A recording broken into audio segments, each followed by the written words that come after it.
If you are watching this video, then you are probably choosing a camera or planning to choose a camera, and so you are facing the problem of how exactly to choose a camera and what to pay attention to. To choose it, and I will help you with this video. In this video, we will examine 4 mistakes when choosing a camera in the year 2025. Let's begin.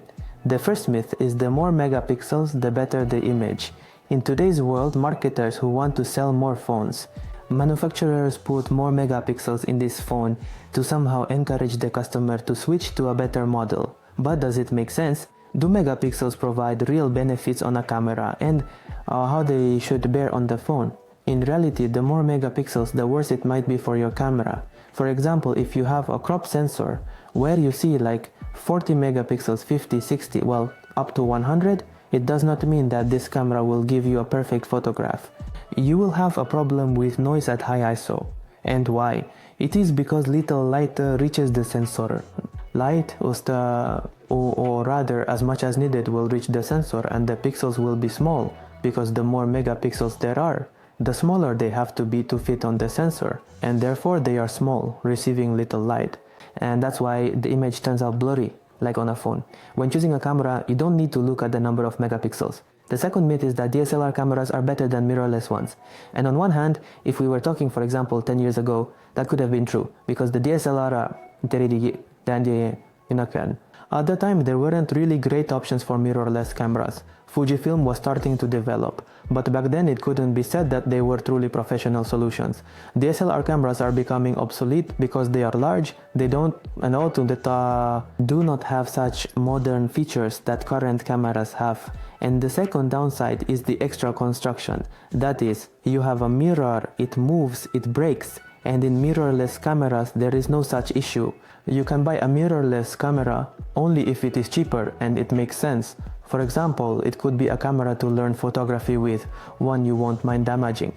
Or it could just be a camera of your dreams. For example, you dreamed specifically about Canon 5D Mark IV and you bought it and you will enjoy it. But now, in the conditions of the year 2025, it's better to buy a mirrorless camera from Sony, Nikon, Canon, or Fujifilm.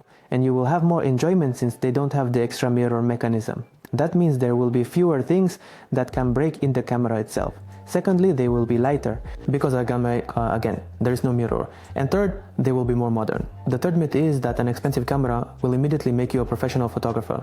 This is not true. It doesn't matter which camera you use to take a photo. If you shoot with a cheap 600D or what you will shoot on R1, it doesn't matter. It's better to learn the basics of composition, better to use cooler lenses than to just buy an expensive body and attach a kit lens to it. It will be very stupid and won't make sense, because if you lack the knowledge of how to use this equipment and don't have extensive experience, you won't have great photos like photographers on Instagram or in some magazines. So if this is your first camera, you don't need to rush for a more expensive and professional option.